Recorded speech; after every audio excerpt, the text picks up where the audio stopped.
Hello and welcome, Maverick Traders. It's Joe with you here once again on the trading room. This is for the week of the 3rd through the 7th, going from our first month into our second month of 2025.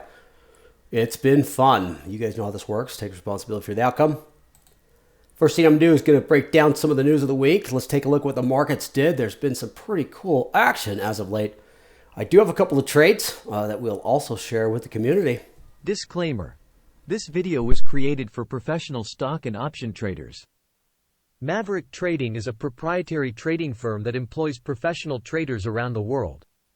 Our traders trade firm capital and keep 70 to 80% of profits they generate. All trades and analysis in this video are for professional traders only. If you are interested in becoming a professional trader for Maverick, click the apply button in the video description. Let's get ready for the week. Well, first off, folks, let's get into the summit. We're going to tout this a couple more times. It's filling up, but hey, if you guys are interested, we got the summit going on in Las Vegas, the end of April. It's always a good time to meet other traders with Maverick and just touch base and put a name to the face and actually see that, hey, there's real people out there. All right, let's get into it. So, folks, let's get into last week. So I guess the biggest news would definitely be DeepSeek. It's a Chinese AI company. Seem to have a pretty good impact on the U.S. markets. So the Qs dropped 2.9%. NVIDIA itself dropped 17%. We also have some tariff worries and or reactions coming out. I did see the Canadian dollar had a reaction based on the Trump administration saying that they were going to kind of finalize some details when it comes to tariffs on Mexico and Canada over the weekend. So this is something I'll talk about again, folks, that is actually probably going to impact on Monday or Tuesday's trading. But we did see a lot of volatility, specifically in the Canadian dollar, if you guys are trading Forex as well. So we'll see where that goes. And then we do have that transitional stress. It still continues. I talk about the January effect, but this is much bigger. We got a policy change. We got a lot more than just, hey, we're going from 2024 to 2025. So you got to be patient with us. Make sure that you're not trying to speculate or try to guess. We'll get here when we get to the sector analysis. You'll see as well. So we did have, on the good side, FOMC stability. No change to rates. It was a unanimous decision by the Fed to stay flat. It continues to see a soft landing ahead, right? We do have inflation, but it is slowing. But our employment numbers are a lot stronger than the Fed expected. So they're pretty comfortable where we're at. So that's kind of where we're at. It's still tumultuous, to say the least. So overall, what do we get on the economic side? Well, we had a slight drop in consumer confidence. I don't think this number is that big of a deal, but hey, it is what it is. In the Canadian side of things, their monetary policy did drop the interest rate based on what they're expected to do. So nothing outside of that when it comes to the CAD as far as its economic policy. However, there are the worries when it comes to the tariffs that could be looming.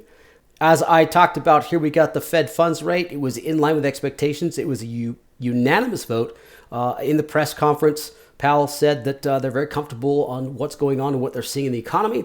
It is very strong still, very stable. So they're not going to make any sort of changes.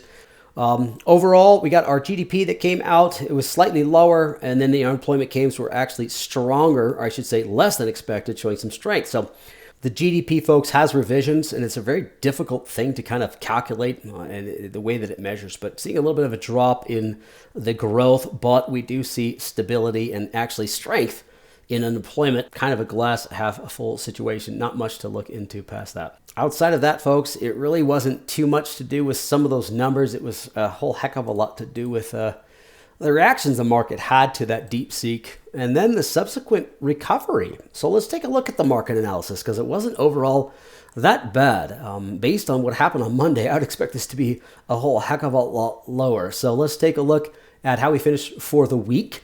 The Dow was actually higher, 0.28%.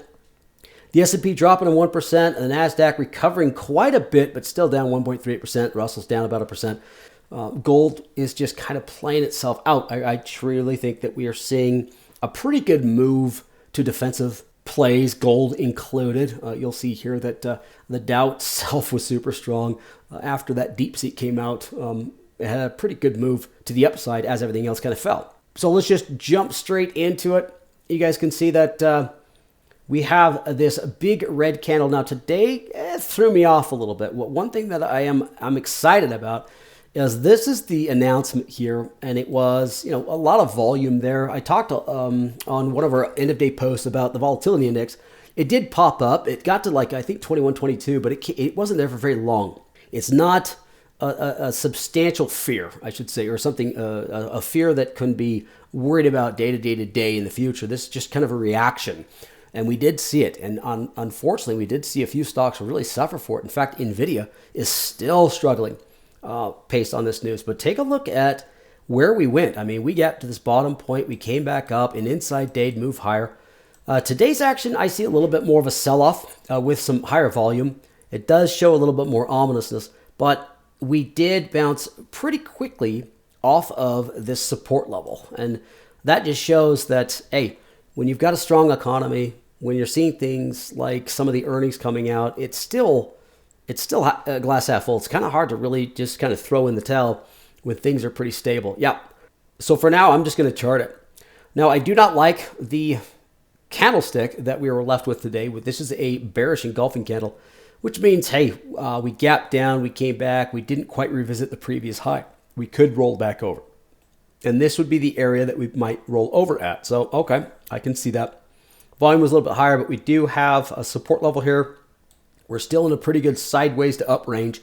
We'll see just how this thing plays out into next week. Now, what's tough, folks, is we've got some policy or some tariffs coming out that could change things. So we'll see where sentiment goes, and that's all we're trying to gauge here. Let's get to the cues. This candlestick gapped up, traded all the way down to here, and then came to close there. The next one gapped up as well, traded down and came up. The next one gapped up again. Consecutive gaps higher, which means there's purchasing going on, or I should say oversold bounces or cover rally or buying off the bottom. Even though the overall motion of the ocean during the day is to the downside, every single one of these candlesticks progressed higher. That from here to here is positive. This is an up move for the week, even though we had a big move to the downside. So these 3 days finished higher. Right. So we'll see, because there's definitely a little bit of energy in that. So we got to chart it. This is why I follow price action more so than just speculation. So what would you expect? Well, here it is. Definitely the reaction was to the tech side. We got Microsoft, Oracle down a little bit. NVIDIA is just, once again, still not really coming out of it. A lot of these did recover after the initial worries or the announcements of the China AI, but NVIDIA has really not recovered. Apple came out, had some earnings. They gapped up, they came back down. Microsoft, a little disappointing. It's holding in. But a lot of this is going to be driven by earnings. Financials are pretty good. Everything else, energy and oil had a little bit of a slip. In fact, there was a couple of volatile sectors out there. Tech, energy, and communications were by far the most volatile, but mostly news-driven. And I still think there's anticipation and speculation out there. We just have to let it play out. So for this week, folks, cautious start to the week, technically. Just follow your charts, support resistance. Don't worry about what should be, what could be. Follow the price action over the earnings results. It's going to be interesting to see how things kind of stabilize. So don't get too quick to react. We will definitely see a tariff impact or a reaction over the weekend. We should see some more volatility early next week based on the weekend news. If there's trades that you want to get on Monday, Tuesday, probably want to just sit out for a second and see what happens when that all flushes out. So stay patient and just follow the price action. As far as some of the economic numbers, we don't have much. On the U.S. side, we do have the ADP non-farm employment. That's coming out here on Wednesday. And the ISM services PMI, the services and manufacturing PMI are pretty volatile. Basically what the Fed is seeing and what they've done is pretty much smooth that out. We'll see if there's any sort of change in unemployment claims. Expected a little bit of an uptick, although we did get a pretty good drop last time. Outside of that, I just think that this market is basically going to react to any sort of policy changes put on them over the weekend. So my market outlook actually had to change a little bit to the south side, and I'm just absolutely just playing it charting wise, right? So The gap down, okay, it threw me off. We don't have that nice breakout to the upside. I was kind of at a +2, I think, a +1, +2 on the monthly outlook, but a little bit of corrective action. But we are still above those moving averages, and the recovery that we saw is actually kind of optimistic. Although I do agree with what we've been talking about earlier this week. I'll talk about maybe some sort of a range bound more so than anything that's actually going to break out and kind of take off. I'm kind of expecting a little bit of consolidation here. We'll see what happens. A lot has to do with some of the tariffs and more importantly the reactions on it. So if we can stay within this range, I'm totally comfortable staying with where I'm at in my outlook. So we'll just keep it there, right? We'll keep it at a 0 for the week. Stay sideways. Our monthly outlook is going to be a +1. So let's get into the sectors. Now the sectors didn't change much. A lot kind of gapped down and then recovered or just stayed the same. But you can see they were volatile nonetheless.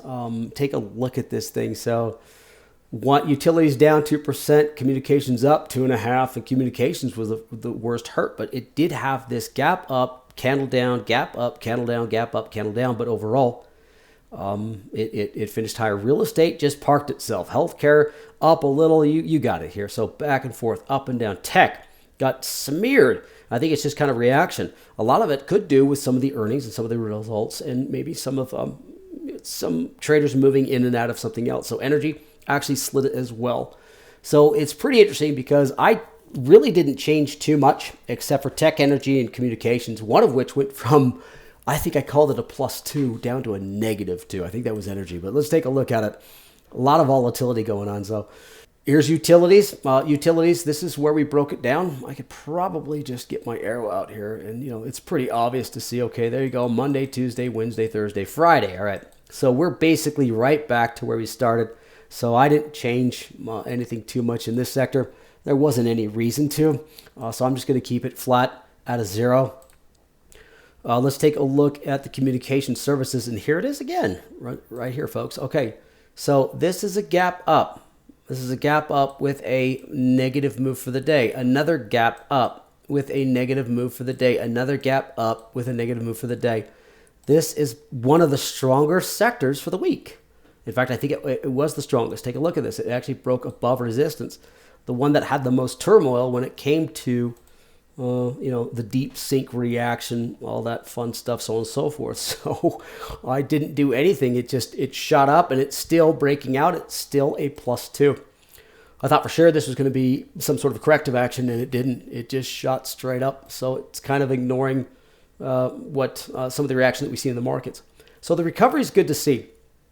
Let's get to real estate. Real estate was completely flat. You could see that it has not moved over the week. So it was very easy for me to just kind of come out and say, you know what, it was 0 last week, and guess what? It's 0 again. Interest rate specific as well. Healthcare hung in there. It's pretty strong. I like it. I like the move to the upside. It's basically up against this resistance that it set towards the end of last year, right? And here we go. So glass half full as well on healthcare, and I'm just going to go ahead and keep it at a +2. Moving over to industrials. This was a little bit of a hiccup. I liked it to the upside. I wanted it to stay strong. It gapped down, but look, it still stayed above its 50-day moving average. It's still above, some of this area that it had when it actually moved up towards the beginning of the year. So if it can continue to base there and gain some strength and move higher, I'm just going to be pretty much glass half full with this. In fact, it's one of the trades I have for today. It's a +1 trade on industrials. Let's get to the financial side of things, and financials seem to be pretty comfortable, pretty confident. Really not even too much of a reaction based on what we saw on Monday. It just kind of just consolidated for a minute, and it's back up. It's above resistance here, at least as far as the ETF goes. And I think financials just kind of churn along and show some strength, and it's pretty easy to do because, hey, interest rates are one thing, right? Interest rates go down, it hurts banks, but if they stay flat, and we have a consumer that's still consuming, banks can take advantage of it. So a strong economy will pretty much show that we're going to have some strong banks. So I'm just going to go ahead and keep that at the +2 that we had it at. Consumer discretionary, I would expect a little bit more of a change. It didn't, just kind of flatlined here. So just kind of consolidated. You can see the little bit hiccup there, but it retraced. and just kind of stayed sideways. Didn't really have too much of an impact or effect when it came to the deep seek. So we'll see if that continues. I'm just going to keep that at a +1. Consumer staples actually showed a little bit more strength. Now, I had this at a -2, and the reason being I had it at -2 last week is because I thought this was definitely going to roll over, showing that defense was kind of just wearing itself out, and traders were going to go back to the offensive side, meaning tech and expansion and growth. But thinking that consumer staples were just kind of playing themselves out. But take a look at this gap up and the consolidation. So I'm not saying they're in favor. I'm just saying that they are a little stronger than they used to be. So I got them from a -1, from a -2 to a -1. And it's because it gapped up. It's still in this downtrend. It's still showing resistance here at the 50-day moving average. But it did strengthen a little bit, but it's something I'm not too excited to go run out and try to buy right now. Jumping over to technology, this was definitely the most tumultuous of the sectors. Look at the surge this thing had. A huge breakout. Tech was, hey, +2. Let's just get going, and immediately just got washed out. Now, it has recovered a little bit, but not as much as the other ones. I've seen communications do better, staples do better, cyclical do better. I've seen everything do better, but for some reason, tech itself is just, look at this candle today. Ouch. Doesn't look too good. Now, I'm still kind of playing it out because when you see this area where it gaps up and then it comes back down, I kind of have to focus a little bit more on the overall. So I'm kind of focusing in this range. I'm going to be glass half empty on this, but I'm still not just going to kind of condemn it.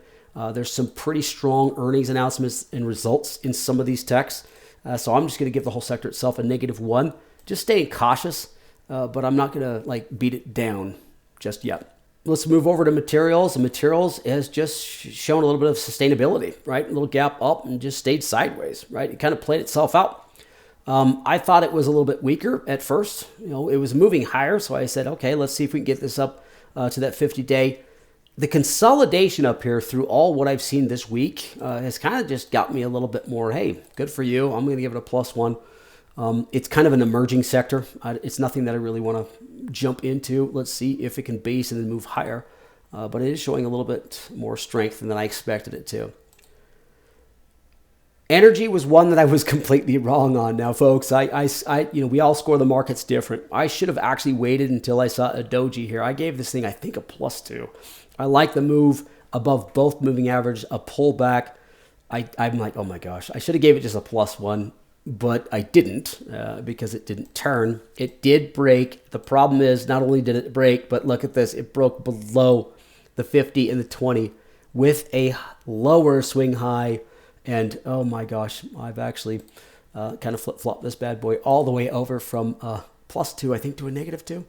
Yeah. So technically it was probably a +1, but energy just fell. And I think a lot of that has to do with the tariff worries. Let's call it what it is.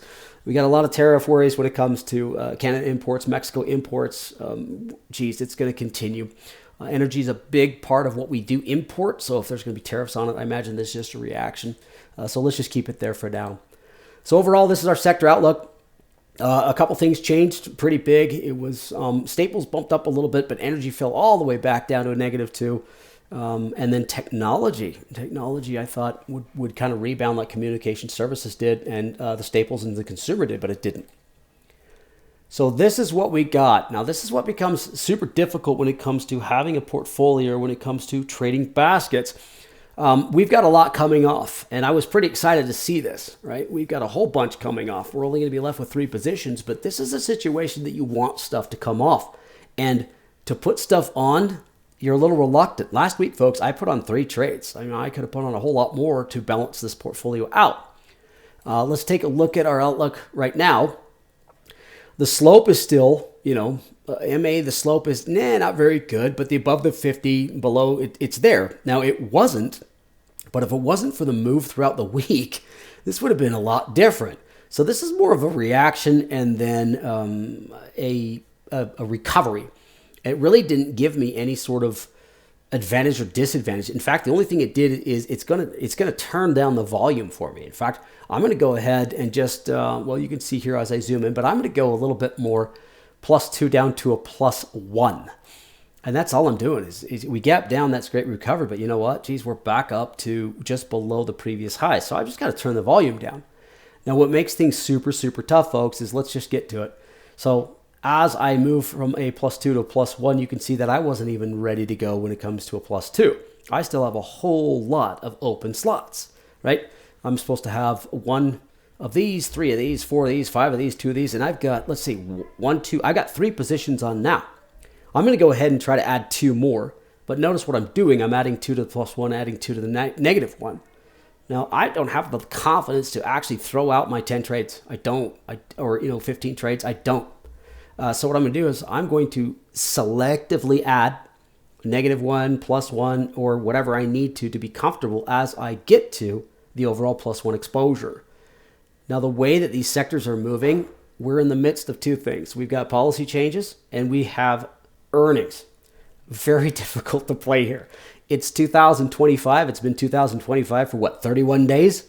So I have no idea what sector is going to be leading. This is seriously a difficult time to trade. So I've got a couple of trades here that I can show you based on these slots that I want to fill, but they are reluctant and they're going to be pretty reserved, and you'll see kind of shorter term. So let's just jump into the possible trades. The first one I want to throw on is an industrial trade.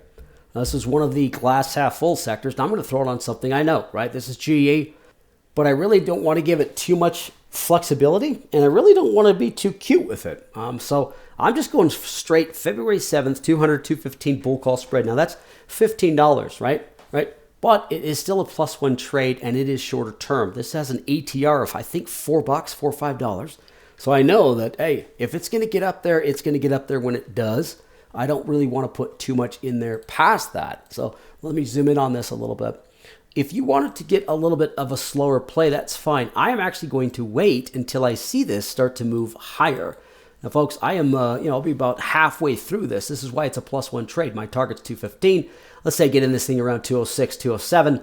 I've got the 200, 215. I'm hoping this thing pops up here, goes sideways, pulls back, plays itself out, and I'll take my chunk of change. More of a one-to-one play, but also a little bit shorter term. That's kind of where I'm going to go when it comes to most of these trades. Now, folks, if you're uncomfortable, you do not have to put on trades. Let's get into our next one. This is consumer staples.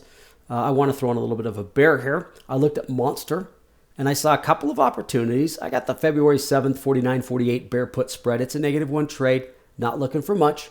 Or if you want to get a little bit more aggressive in direction, a 49.47 bear put, I call that a -1.5. It just depends on who you are as a trader. But once again, it's not very long term. I'm looking for a little bit of a breakdown at this area. My target isn't too far past that. So if you want to go down to this 47 area, it makes sense. Just wait for the momentum to pick up. If you want to get something a little bit more reserved, it doesn't matter. Your risk rewards on this, folks, are going to be pretty much 1-to-1. That's a +1 or -1 trade. So if you get anything a little bit more than that, that's why I have the -1.5. That's good for you. But I just don't see any sort of long term. I'm seeing a lot of moves that happen pretty quick, and they stay there for a while, and then that's about it, because I'm not seeing any sort of emerging sector specifically. Let's get to the last couple. Here's tech. I wanted Texas Instruments. I think it was getting weak. Remember, tech was getting kind of punished. Now this one's a little bit more speculative because I just like the candlestick today as it kind of gave up the majority of its gains, and it looks like it could roll over. I've got a February 14th, 185, 180 bear put spread. If you want to be shorter term, I'm okay being a little bit more reserved. 182.5, 180, right? So a little wider, -1.5 there, just giving it more of a room. Well, let's take a look at the chart itself. There's really no wrong way to do these, but so if this breaks a little bit, right, it comes back down, you actually could, if you wanted to, wait for it to break this and do a different type of strategy. But I'm just kind of leaning on, hey, this is my area, that 180 area. Looks pretty decent. Whether that hits it in a week or two, I'm fine with it. If things can stay quiet and this continues to move south. So, yeah, these are chicken trades. How's that? I like it. Here comes some chicken trades. So, last one I have, just kind of round things out, is going to be U.S. Steel. And what I liked about steel is it showed some consolidation. It showed that it hung in there, right? So I got the February 14th. I also have a 21st. a little bit longer term if you want to be a little bit more aggressive on this. The first is a 38.40 bull call spread, trigger above 38. I'll draw that line in a second. The second one is, hey, you know what? I'll throw a couple of bucks at this. I'm going to go ahead and sell something pretty much at the money. And if it can stay there and move higher by the 7th, right, the 738, then I'm happy having the straight long call. And it's just kind of this consolidation. Is it going to continue? Is it going to move higher? So this is kind of where I'm looking to enter, is above that 38 if you're going to do the 38.40 vertical. But if you're pretty comfortable and confident, hey, this thing's going to see it, the 37, 36 range for a while, go ahead and sell this 38 for next week and play the diagonal side to see if it's going to kind of play itself out. So very reserved trades that I'm sharing here, folks, and kind of protective. And the reason being is because our earnings, the reactions are going to show sentiment. How things play themselves out. I mean, Apple came out, they had their announcement, it gapped up and it did nothing but go straight down. Meta goes straight up. You've got Tesla kind of meandering around. You've got, there's all sorts of fun things going on when it comes to posturing and reaction to news. Tariff changes over the weekend. That's going to change a lot. It really will. It's going to have an impact. You're going to see some things move in and out, money in and out of different things. So sector analysis is key, and it's very difficult to do right now. The analysis I just gave you is what I saw this week and what I saw reaction-wise. And you can see that I'm really non-committal. I don't really want to put much into it. So little chicken trades here and there, just try to balance out a portfolio. But if you don't have any trades, I totally get it. Sector analysis is key. And right now, it's just going to take a little bit longer than I expected to kind of see what wins out and what works and where we're going to go. So manage your risk. Understand you do not have to trade. If you're uncomfortable, it was really cool. I got actually down to 3 trades by this class. Throwing on those 4 trades I just showed you, I don't really, not on my docket. Sometimes it's best just kind of sit there and just watch. All right, folks, hope you enjoyed the class. Thanks for joining me. We'll talk to you next time. Bye, folks.